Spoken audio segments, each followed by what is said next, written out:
C'est le tout premier événement national dédié au transport maritime éco-responsable. Il a eu lieu aujourd'hui à Saint-Nazaire. 35 exposants sont venus présenter leurs technologies qui ont toutes pour objectif de rendre cette industrie verte et de décarboner le transport de marchandises. Parmi ces innovations, il y a le cargo à propulsion vélique développé notamment par la start-up nantaise Zéphyr et Boré qui va transporter des bouts de la fusée Ariane l'an prochain.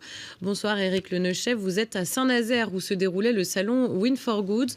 Vous êtes le chef du service transport à Ariane Group.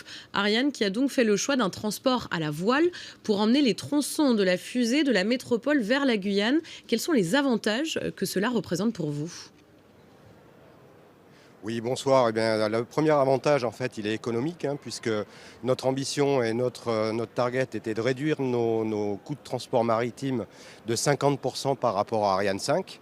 Et la solution qui a été proposée par notre armateur Zéphyr et Boré et Gifmar était la seule solution qui permettait d'atteindre l'objectif financier et durable dans le temps sur un contrat de 15 ans. Et avec une bonne flexibilité sur l'aspect des variations de cadence qu'on peut avoir en lancement liées à l'industrie. Combien de temps concrètement le trajet entre la métropole et la Guyane va-t-il prendre avec ce bateau d'un nouveau genre ? Alors ça va dépendre effectivement des cadences annuelles, mais sur une cadence 9 lanceurs par an, on est environ sur un aller-retour à 27-28 jours. Puisque là, on va privilégier en fait des vitesses assez faibles pour consommer le moins possible et avoir une émission de CO2 la plus faible possible. 27-28 jours sur un bateau classique. Combien de temps cela aurait-il pris ? C'est à l'identique, on est sur les mêmes gabarits de vitesse. Par contre, on baisse nos consommations de 30%. C'est vrai, c'est vraiment moins polluant pour vous, Éric Leneuchef ? Ah oui, oui, tout à fait. Je pense qu'effectivement, les premiers essais et les premières exploitations du navire en mer, il sera instrumenté et nous permettra de valider en fait les résultats donc, qui sont contractuels entre notre armateur Zéphyr et Boré, Gifmar et nous. Mais aujourd'hui, on démontre quand même avec les essais qui ont déjà été faits aux Pays-Bas qu'on a une vraie économie de 30% sur des vitesses de rotation autour de 10-11 nœuds. 35%, donc 30-35% de pollution en moins. Concrètement, comment est-ce qu'il va fonctionner ce bateau pour transporter ces tronçons de la fusée Ariane ? Donc il va partir de métropole, quatre ports en métropole, donc Brême, Rotterdam, Le Havre et Bordeaux, à destination donc de la Guyane. Donc au départ, donc, on a un routage qui est fait avec différentes analyses de vent et de mer qui vont nous permettre de choisir différentes routes pour optimiser au maximum notre consommation et utiliser le plus possible les voiles en apport, en apport vélique.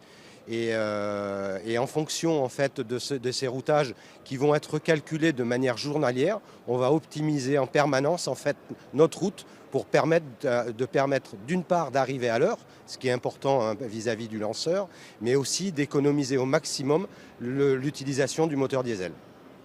C'est-à-dire qu'il va y avoir plusieurs ailes articulées, c'est ça, 4 ailes sur ce bateau, hein ? C'est ça, tout à fait, 4 ailes, absolument. Pour vous, ce transport où on réutilise la voile, finalement, c'est le vrai transport du futur pour éviter au maximum de polluer tout en pouvant transporter des marchandises ? Alors pour moi, effectivement, mais je pense qu'effectivement, c'est le transport du futur, parce que le transport du futur et l'industrie demain a besoin d'être avec des transports qui sont le moins cher possible.